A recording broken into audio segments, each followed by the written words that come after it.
Hey, good morning, or at least good morning here. It's Kelsey, your best friend on the Homestead from roughandtumblefarmhouse.com. And today I want to talk to you guys about some of my favorite, best, most recommended homestead investments.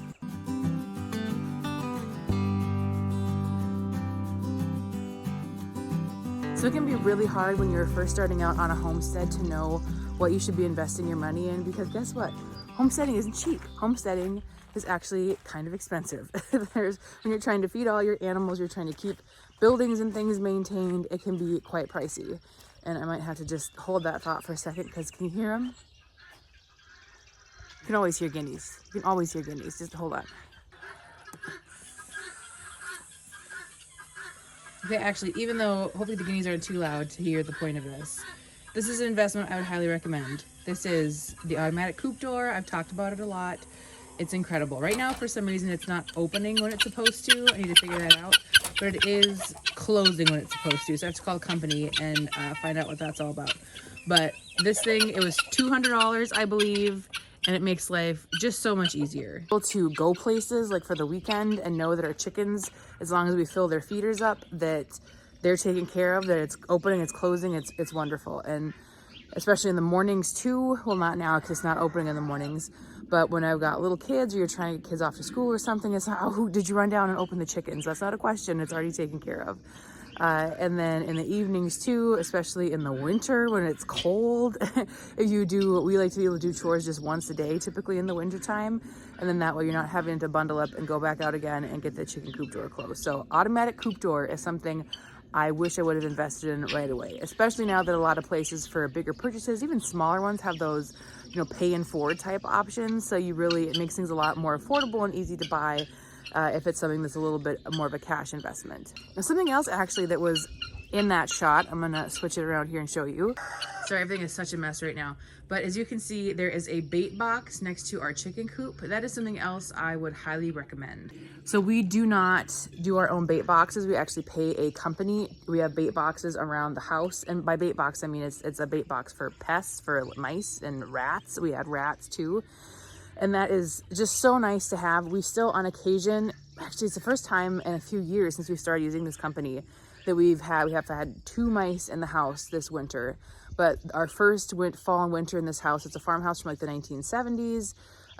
It's got wood exterior, and so that first fall winter in our house we had so many mice. It was the sort of thing where you'd open the kitchen cupboard and there would be like mouse poop on your plates, and it's so gross, and it's not sanitary, it's not healthy, it's just blah. Even with cats, it was awful. So we choose to pay a company to do it, which is a little more pricey. I personally think that I would just like to do it myself, but my husband, he's very nervous about having the poison on our property because of our kids, because of our pets, having just like the loose open poison that goes in the bait boxes. He's just not comfortable with that. So, and I guess, you hear so many horror stories about people's, pets and kids and stuff getting into those things. So I guess it's an expense that is maybe not necessary, but if you don't have someone come and do it for you, investing in some bait boxes, especially in your chicken coop. It used to be you would open the chicken coop door and just the walls would move. Like it was just mice just going up. It was so awful. And then the mice left because the rats moved in, and the rats tunneled and dug, and it was awful. It was just such a pain. So good bait boxes. I know people like to have barn cats and stuff. Personally, I don't think barn cats really do that great of a job with keeping down mice. Maybe it was just the barn cats we've had, but having the bait boxes, I think, is a wonderful investment in terms of keeping your house free of disgusting rodents and also keeping your chicken feed from all being eaten up by mice. On top of which, mice and definitely the rats chew through wood. The rats chewed up a bunch of our waterers, our plastic waterers for some reason. I don't know what they thought they were gonna get by eating through them, but they literally chewed through those big, thick plastic waterers too. Good morning, Windsor. Good morning, Chevy. He is so handsome, isn't he? My goodness. Just like a calendar horse. Our pasture is such a mess this year because it did not get really cold enough. Usually this all gets covered with snow, a really good hard pack, so this kind of gets a little bit of a break, but we got no snow, so this is just like a mucky, mushy mess. That's all it is. I have no idea what we're gonna do to fix it. But yeah, there's a little side tangent for you. Ugh, such a disaster. If you have the money to invest in a high impact pad, I recommend that as well. Anyway, over here with our broken fence corner, this is our water trough. This girl, she holds a little less than 300 gallons. It is incredible and well worth the investment. And we waited a long time to get a big water like that. We had just the smaller troughs, like the 40, 50 gallons, and would fill them up just on a regular basis. This thing is so incredible. Again, if you are trying to go places, it is so nice to be able to fill that up. In the winter, we do not have water in our barn. We have to run it from the house. Dealing with hoses in the winter is such an absolute pain in the you-know-what. And being able to just fill that once, I think with 2 cows and 2 horses, we fill it once every about 6 days. So roughly once a week is all the more we have to fill it. Now that was, I'm trying to think how expensive that was. I want to say it was around $300 for that. But again, that's an investment I wish we had made way sooner, not having to fill waters constantly. One negative to that is it's a lot harder to scrub out, to clean out than like your smaller 40, 50 gallon, like those plastic type troughs. But yeah, again, great big waterer, was so worth it. Wish I'd done it a million years sooner.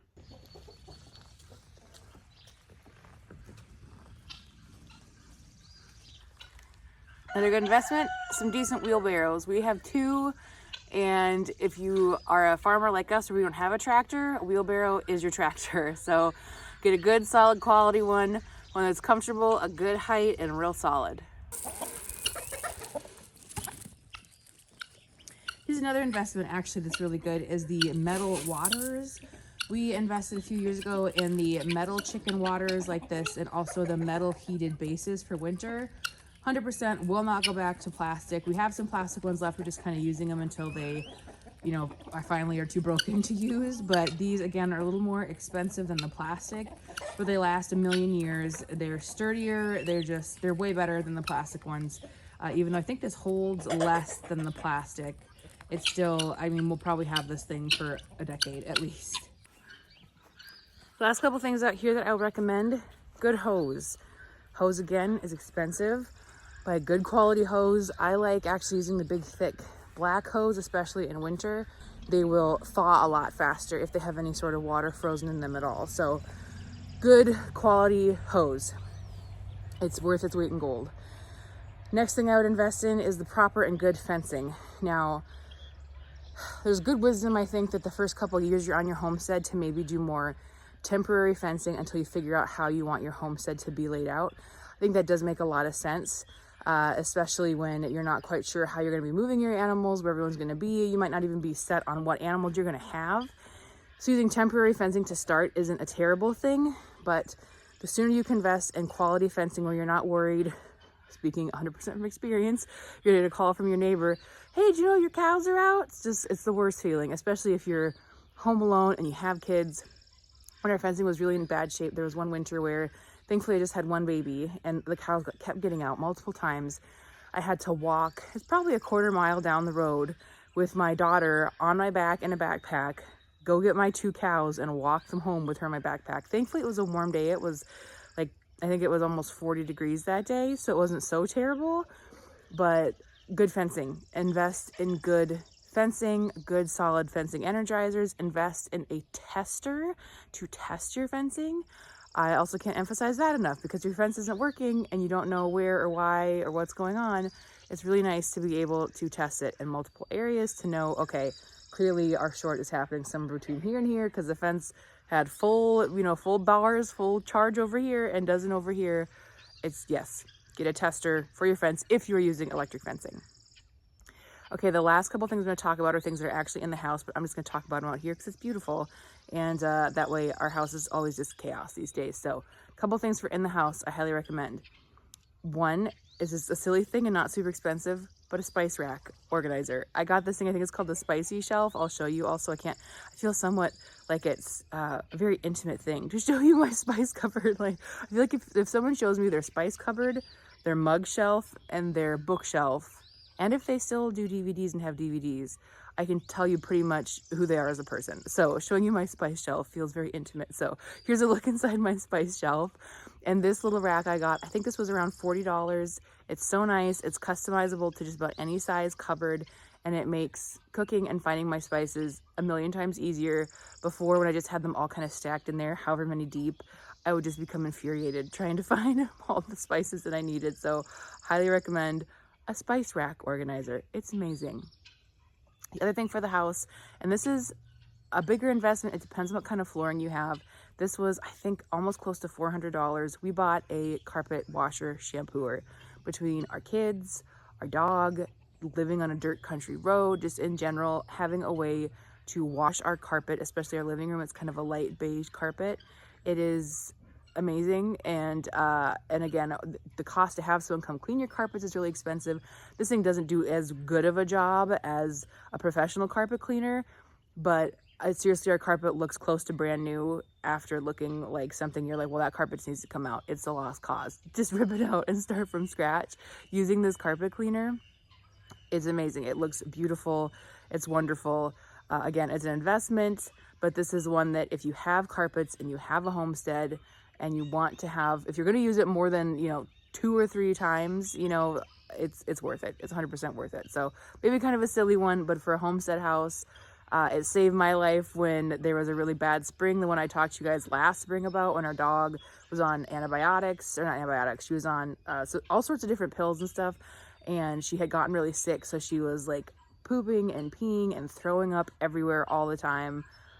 We would have had to have just thrown the carpet out. Like, it was that bad. And so being able to use this and clean it really well was incredible. So cannot recommend this carpet cleaner more. All right, so those are the main things that I would say you should invest in or consider investing in for your homestead earlier than later. If you have any thoughts or anything where you go, oh my gosh, you know what else you need to add? Get this. Oh, one last thing I will add is good gates to go with your fences. If you have a gate, we still have a couple to replace here that were they look kind of cool. They're sort of old Western style gates that look neat, that they clearly have put together themselves, the previous owners, which is always great to do things on your own if you can, using the resources your homestead has, but they're just like falling apart and were just such a pain to try and use. It was rough. So investing in good solid gates we could just open and close and it looked really nice, that was something else that was wonderful and I wish we had done sooner. Good gates. So anyway, let me know if you have more ideas below in the comments. I'll have some really great videos up here for you to check out, some other kind of fun homesteading ideas for you. Otherwise, we will see you next week for more farming, family food, and fortitude here at our Rough and Tumble Farmhouse.